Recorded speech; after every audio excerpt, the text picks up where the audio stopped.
안녕하세요. 꿈꾸는 연금술사 파로스입니다. 이미 잘 알려져 있는 이야기이지만 살아가면서 힘들 때면 가끔씩 떠올리곤 했던 이야기 하나를 제 나름대로 각색하여 들려드릴까 합니다. 바다의 여신 마조에 대해 아주 믿음이 깊은 어부가 있었습니다. 그는 거실 한켠 장식장에 아름다운 모습을 한 마조의 조각상을 올려놓고 매일 아침 기도를 드리는 것을 잊지 않았습니다. 그리고 식사를 하기 전에도 한 끼 식사를 무사히 먹을 수 있게 해준 마조를 축복하고 난 후에야 가족들이 식사를 시작하도록 했습니다. 그도 그럴 것이 마조는 그에게 아주 중요한 여신이었습니다. 험난한 바다로 가서 물고기를 잡아 생계를 이어가야 하는 어부였던 그는 선원들을 지켜주는 마조 여신이 가장 위대한 신이었기 때문입니다. 바다로 나가기 전에 그는 항상 마조 신에게 이렇게 기도를 드렸습니다. 위대한 마조 신이시여, 무사히 물고기를 잡고 돌아올 수 있도록 우리를 굽어 살펴주소서. 그가 이렇게 간절히 기도를 하고 난 후에야 바다로 나갔던 탓인지 어부는 큰 탈 없이 몇십 년을 지낼 수 있었습니다. 그래서 그는 어떤 악기가 유혹을 한다 하더라도 마조에 대한 믿음을 깨뜨릴 수 없다고 장담하곤 하였습니다. 그날도 어김없이 어부는 물고기를 잡기 위해 바다로 나갈 채비를 하고 있었습니다. 그런데 아내가 하늘을 쳐다보며 걱정스럽게 말했습니다. 여보, 오늘은 하늘이 좀 이상해 보여요. 그냥 바다로 나가지 말고 쉬어요. 아내의 말에 어부는 하늘을 쳐다보았습니다. 구름만 조금 떠 있을 뿐 하늘은 맑기만 했습니다. 쓸데없는 소리, 내가 보기엔 어제와 똑같구려. 하며 어부는 아내의 말을 무시하고 배를 띄웠습니다. 그런데 얼마 가지 않아 잔잔했던 바다에 큰 파도가 일렁이기 시작하더니 집채만한 파도가 치면서 그만 어부의 배를 뒤집어 놓고 말았습니다. 마침 바다 위에 뜬 나무 상자를 부여잡을 수 있었던 어부는 다음과 같이 생각했습니다. 아, 드디어 내가 그렇게도 간절하게 기도하던 마조신을 드디어 죽기 전에 만날 때가 된 것이구나. 마조님은 나의 그동안의 믿음을 생각해서라도 나를 꼭 구원하러 올 것이다. 어부는 마조에 대한 믿음이 워낙 깊었기에 마조신이 그를 구원하러 반드시 올 것이라고 믿었습니다. 그런데 인근을 지나가던 큰 배가 그에게 다가왔습니다. 그리고 선원이 밧줄을 던지며 그에게 소리쳤습니다. 어서 배에 오르시오. 그러나 어부는 팔을 휘저으며 말했습니다. 아니요, 그냥 가시오. 난 마조신을 기다리고 있소. 마조신이 꼭 나를 구하러 올 것이니 방해하지 말고 그냥 가시오. 그가 고집스럽게 계속 구조를 거절하자 큰 배의 선원들은 하늘 수 없이 그를 남겨두고 뱃머리를 돌려야 했습니다. 그런데 한참이 지나도 어부에게 마조의 신은 나타나지 않았습니다.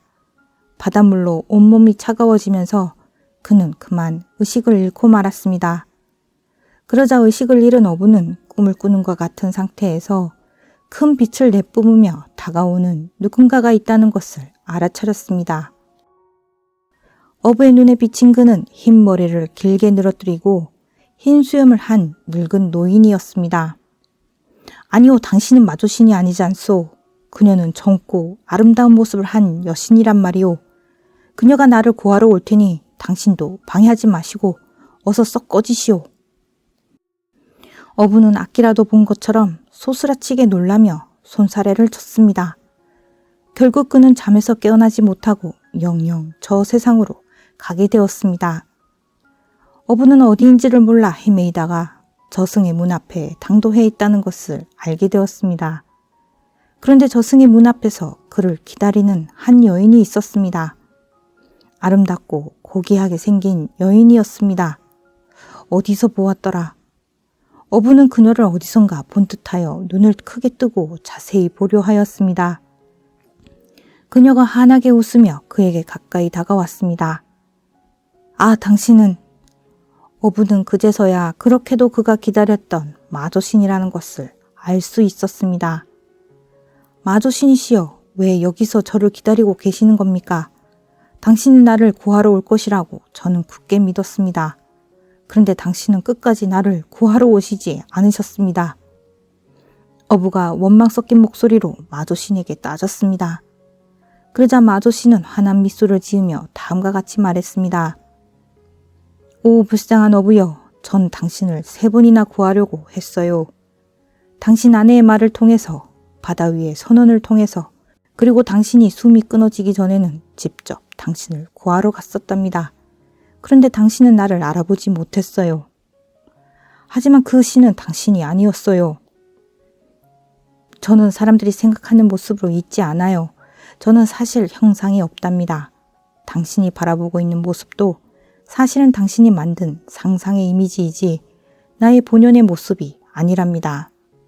하지만 사람들은 저마다 서로 다른 얼굴들이 저라고 믿고 있더군요. 제가 직접 당신을 구하러 갔지만 당신은 저를 믿지 못해서 어쩔 수 없이 당신이 생각하는 이미지로 바꾸어서 다시 가야 했어요. 그런데 이미 당신은 저 승문을 향하고 있었답니다. 우리는 우리가 소원하는 것과 이루어지길 원하는 것을 자신이 그린 그림대로 일어나길 바랍니다. 그리고 뜻대로 원하는 바가 일어나지 않을 때 우리는 곧장 신을 의심하고 기적을 의심하고 내면의 믿음에 대한 힘을 의심하고 우주의 힘을 의심합니다. 우리는 우주의 원리를 깨닫게 된다면 기적이란 것이 꼭 우리가 바라는 형태대로 일어나지 않을 때가 많다는 것을 알아차릴 수 있습니다. 한때 생각하는 대로 원하는 대로 이루어진다가 유행했었습니다. 많은 사람들이 자신이 갖고 싶은 집과 자동차와 같은 사진들을 오려 벽에 붙여두고 심상화를 하였습니다. 그리고 몇 번이고 되풀이하여 원하는 바를 되뇌이곤 하였습니다. 그렇게 하면 소원하는 바가 정말 이루어질 것이라는 생각에 마음이 들뜨기까지 했었습니다. 하지만 우리는 마음 한편으론 의심을 떨쳐낼 수가 없었습니다. 생각한 대로 된다고? 정말 이게 될까? 그렇습니다. 바라는 것이 이루어지지 않는 것은 사실은 의심하는 마음이 결코 떨어져 나가지 않기 때문일지도 모릅니다. 신은 우리를 시험에 들게 하지 않습니다. 우리가 신을 의심할 뿐이며 우주가 가진 신비한 힘을 우리는 믿지 않을 뿐입니다. 그렇다면 어떻게 해야 우리는 우리의 인생에 기적이 일어날 수 있다는 것을 온전히 믿을 수 있게 되는 것일까요? 그것은 오로지 우리의 체험을 통해서만 믿어지는 것입니다. 그런데 말입니다. 그냥 차분히 주위를 돌아보십시오.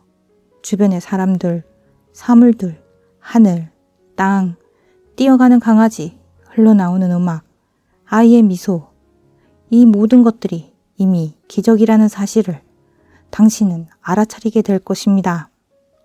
모든 것이 기적이라는 사실을 알아차리면 우리의 바람에 대한 기적 또한 얼마든지 일어날 수 있다는 사실을 알게 될 것입니다. 다만 마조의 신이 그러했듯이 우리가 알아차리지 못하는 모습으로 기적이 다가올 것입니다. 감사합니다. 꿈꾸는 연금술사 파로스였습니다.